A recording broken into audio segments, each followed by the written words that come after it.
Melissa from the Little Florida Kid. If you're new here, I'm a crunchy homeschooling mama of 3, and today I'm going to talk about food allergies.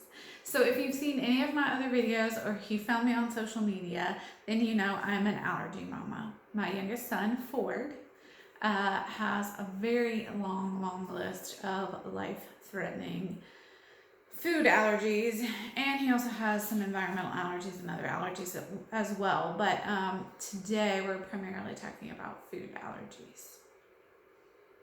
If you are an allergy mama or daddy, know an allergy mama or daddy, or even if you think you have no person in your life that has food allergies, I promise you, you're wrong. You do know somebody, you may just not realize it yet. Then stick around and watch this video, because today I'm talking about the top 5 things us allergy parents wish you non-allergy parents and others knew. So stick around and check it out. Please, we beg you to watch. It's important.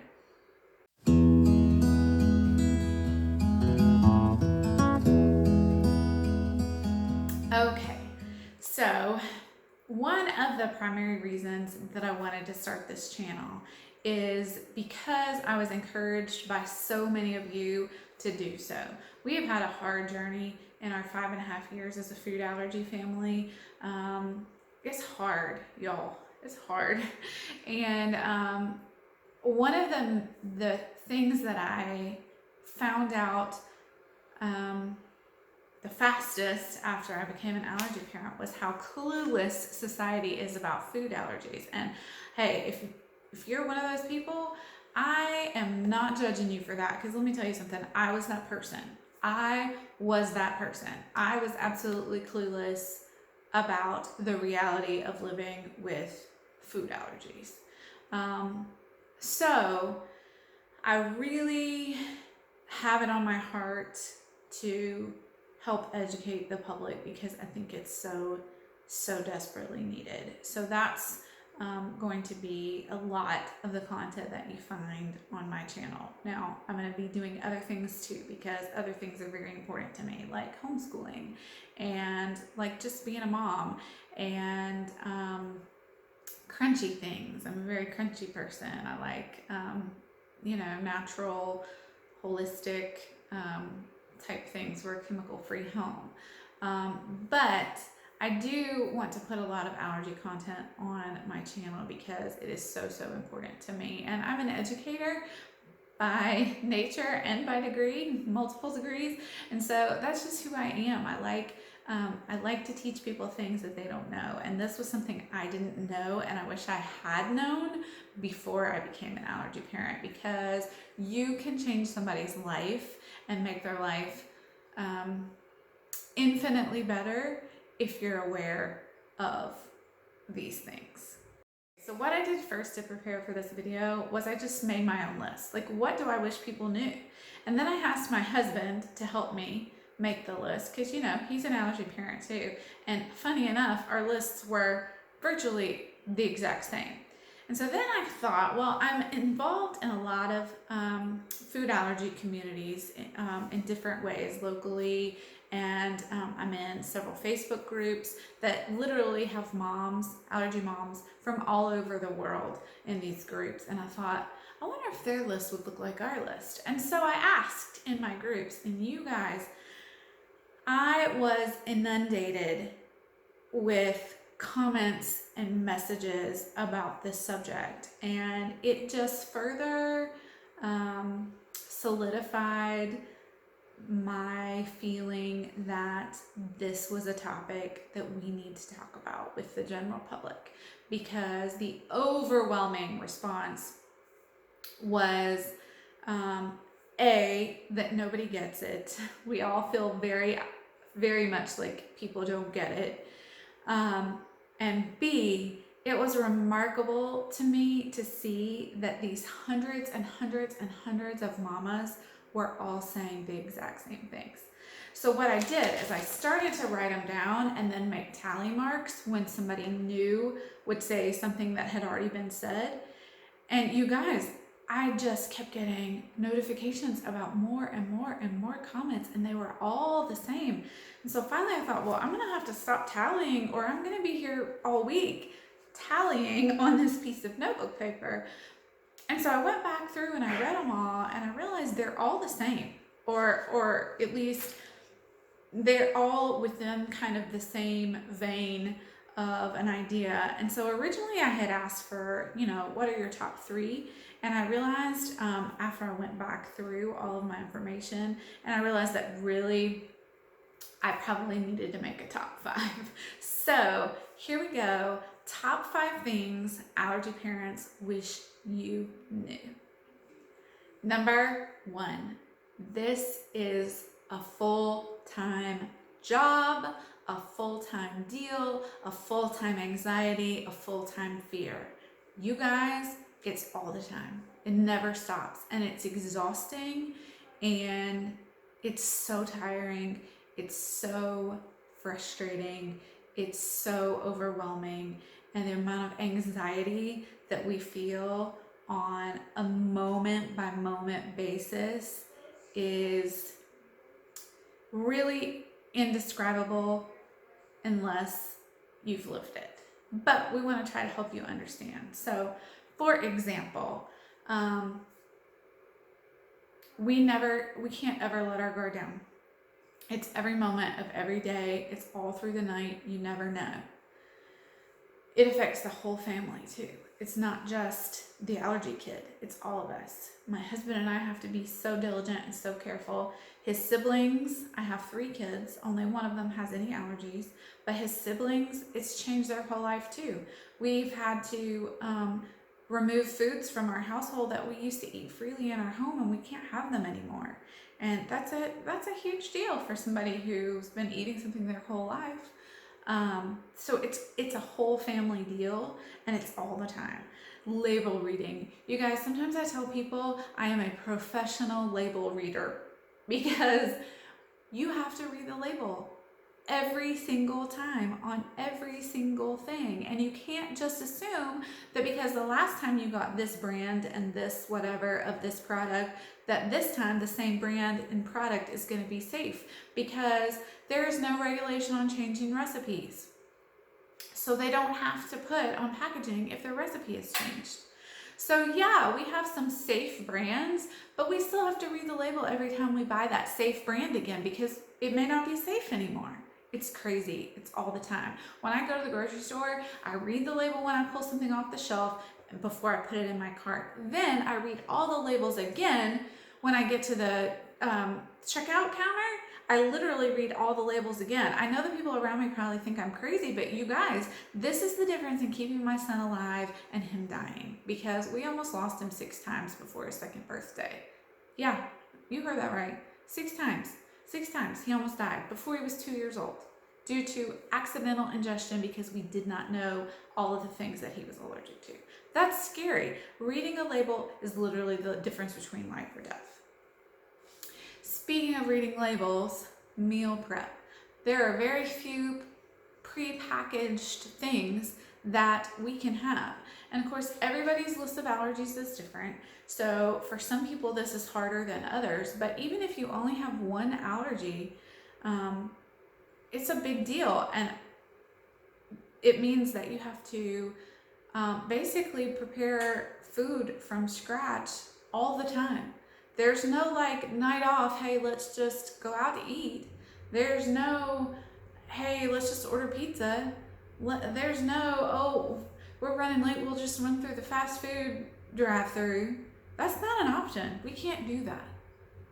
Speaking of that, we also can't just on a whim go to a friend's house. We can't do that, especially if we're going to be there at mealtime. We have to pack something if we're going to be out anywhere. We have to pack something. That takes preparation and planning. There's no just, hey, let's go on an adventure today. Not happening when you're a food allergy patient. Another thing people don't think about is that it's not just foods. There are foods in other products. And guess what? We have to be careful about those too. Shampoos, body washes, toothpastes. A girl died recently because there was milk in her toothpaste. What? You don't swallow toothpaste, right? No big deal. Yeah, it killed her. She died. So it's not just foods. It's everything, anything, all the things. Products that you spray on your hair, products that you, perfume, cleaning products, paint. I mean, you name it, there is food in the strangest, weirdest places, and you have to read labels on everything all of the time. Not to mention the lack of the educated public.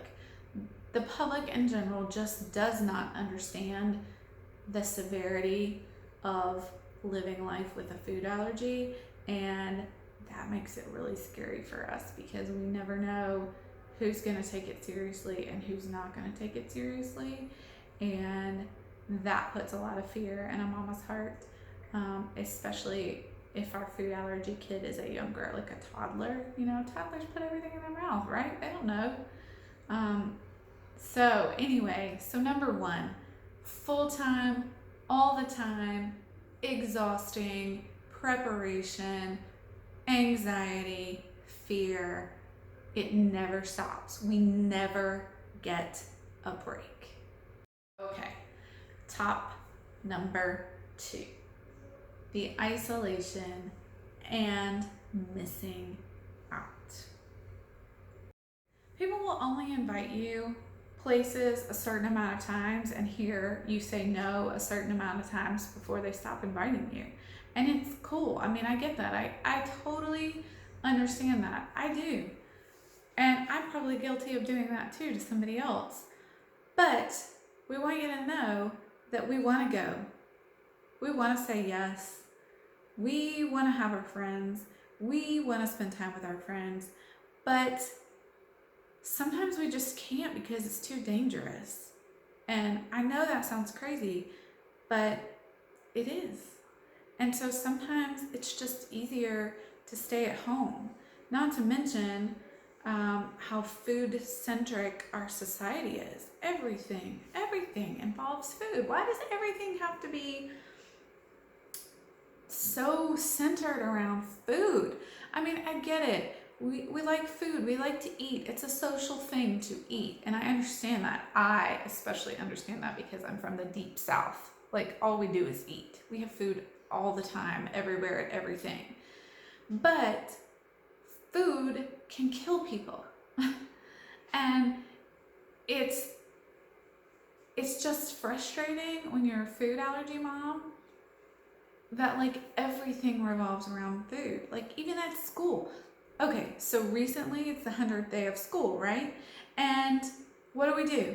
We're sending home letters, literally, and this was not just local. I homeschool, so it didn't affect me, but I was seeing it posted all over my allergy communities about sending in 100 little items, and the suggestions were things like M&Ms and Cheez-Its and goldfish crackers and cheese balls and almonds. You guys, every single one of those things will kill my child. Kill him. Not just make him sick, not just, make him itchy. He would die. He would die around those items. And my kid's not the only one. And I'm thinking, why does it have to be food? Bring in 100 pennies.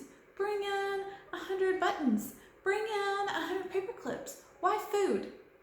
So there were so many allergy mamas who were posting that they were going to have to keep their kids home on the 100th day of school, which is so terrible because it's a fun day of celebration. Yay, we made it 100 days of school.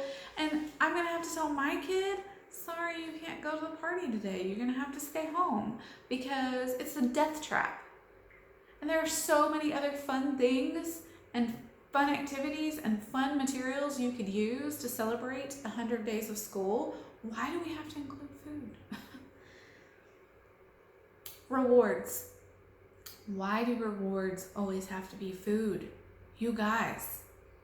And if we're being honest here, childhood obesity is one of our biggest problems in the United States of America. So why are we feeding kids all the time? Like, let's think about this. That, of course, I guess is a total another issue. But still, my point is, food is everywhere. Why does everything have to be centered around food? We can have fun and socialize and do things together and not have food. We really can. You know how I know? Because we do it all the time.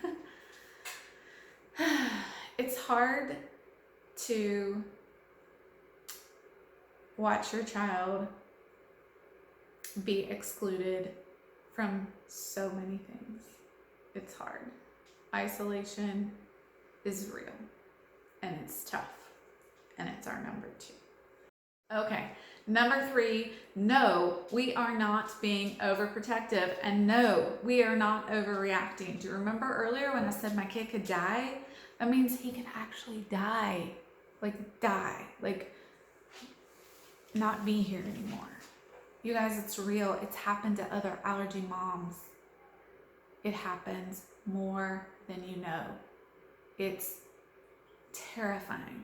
And this bounces back to number 1 about that fear that we have all the time about keeping our child safe every minute of every day. It is a big deal, you guys. And there are other allergens besides peanuts. And there are other ways to have a reaction to your allergen besides ingesting it. I mean, this whole thing like, oh, well, just don't eat your allergen. Problem solved. No, it's not solved. Let me tell you something. My son is so allergic to dairy products that 3 times, he has had a major reaction being in the same room as food items. He never touched them. Nobody touched him. He didn't eat them. The food was on the other side of the room from him, and he still had a reaction. That is not a lie. That is a true story. Twice ice cream, once cheese balls. Not even, he literally was not even close enough to touch the items, and he had major reactions. So don't tell us, please don't tell us, well, she can just avoid her allergens. Well, he can just eat something else. Well, they can just sit at the other end of the table. It's not always that simple. It's not. And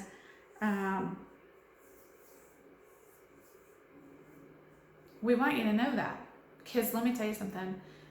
I'm just one person with one allergy kid, and I can't tell you how many times I've been told that personally. And I see it posted in my allergy groups all the time about people being told that. That's not how it works, guys. It's not how it works. You need to know that that's not how it works.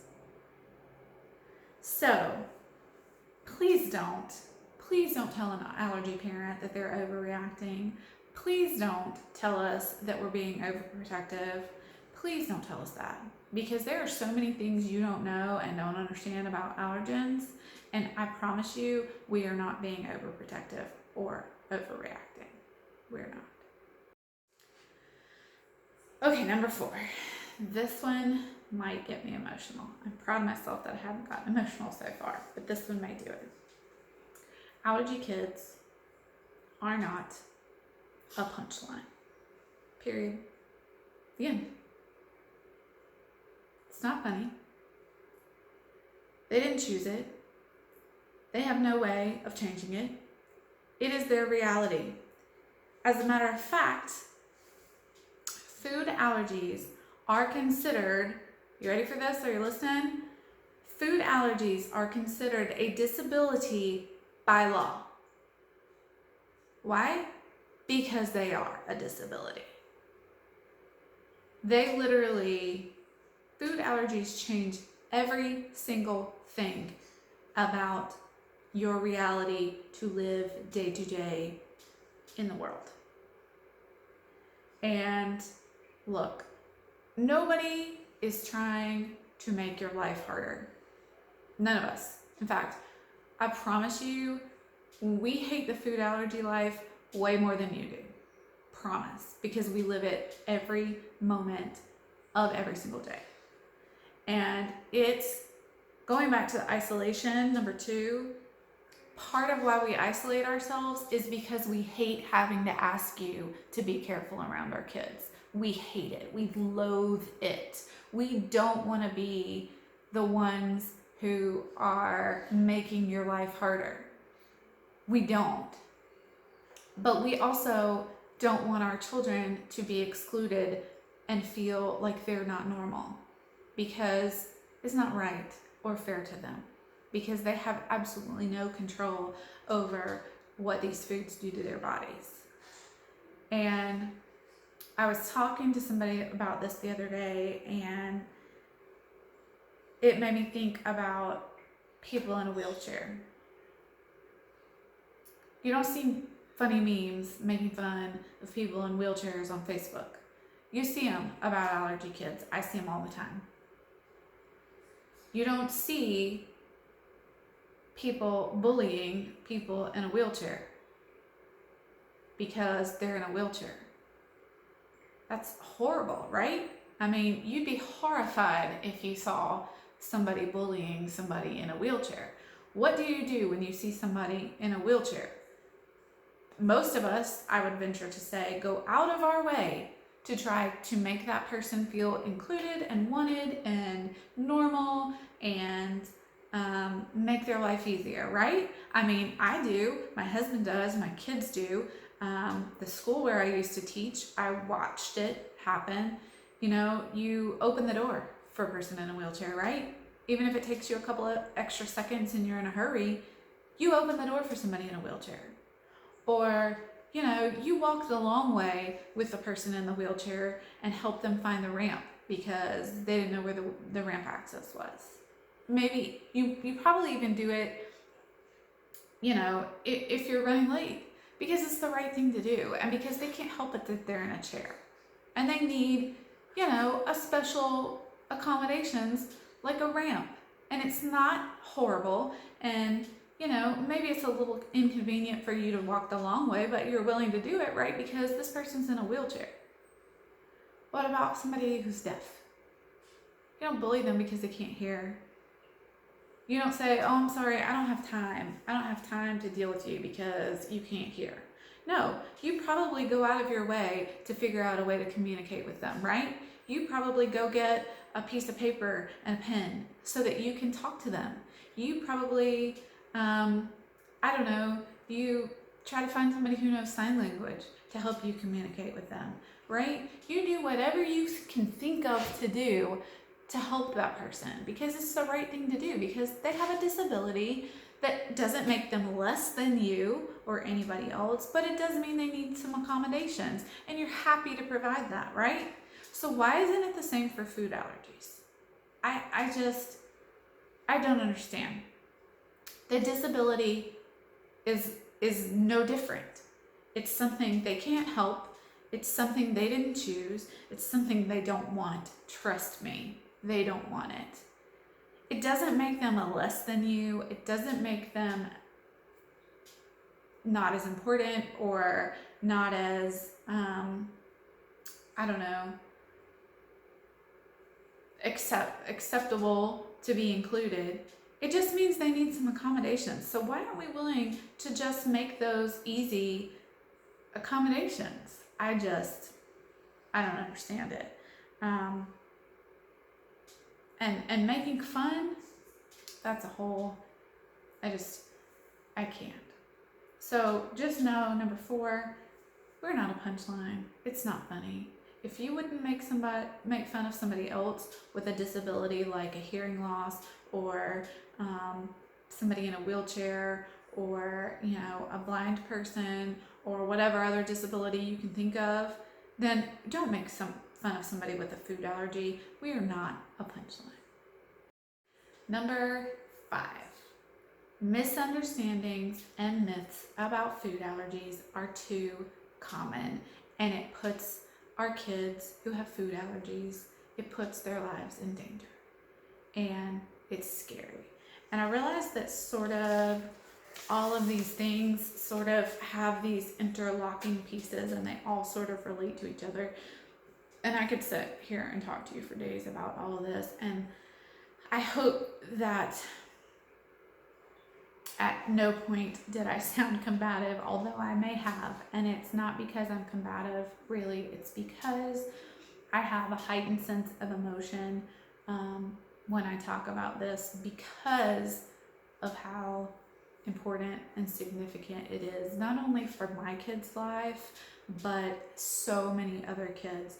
You guys, current statistics tell us that 1 in 13 kids has a food allergy. Think about that for a second. 1 in 13 children. That means you know somebody. You may not know that they have a food allergy, but I guarantee you know somebody who does. 1 in 13 is a lot.